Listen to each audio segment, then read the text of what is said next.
Har doim bu mani va mani yonimdagi do'stlarimni, bizni qiynab keladigan yosh aktyorlarni qiynaydigan muammo loyiha yo'qligi, yaxshi loyihalarga jalb etilmasligimiz va tanish-bilishchilik, o'sha konfetbozlik yoki bo'lmasam faqat qizlarni oladigan bo'lsak, qaddi-qomatiga, husniga qarab chaqirishlari loyihalarga yoki bo'lmasam pul evaziga olishlari, o'sha falonchalar dollarlar to'laysiz va keyin siz loyihada yulduz bo'lib chiqyapsiz.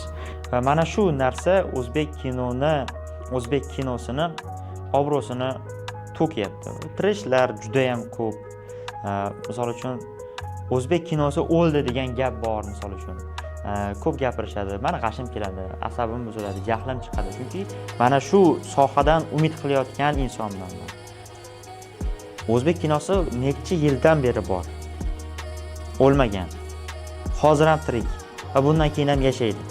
Ma'lum darajalarni, ma'lum yo'llarni bosib o'tdi. Hozir ham qandaydir bosqichda, qiyinchilikda. Mana shu balchiqdan, mana shu botqoqdan qachondir qutulib chiqadi, yaxshi bo'ladi. Misol uchun yaxshi loyihalarimiz bor-ku, yo'q emas.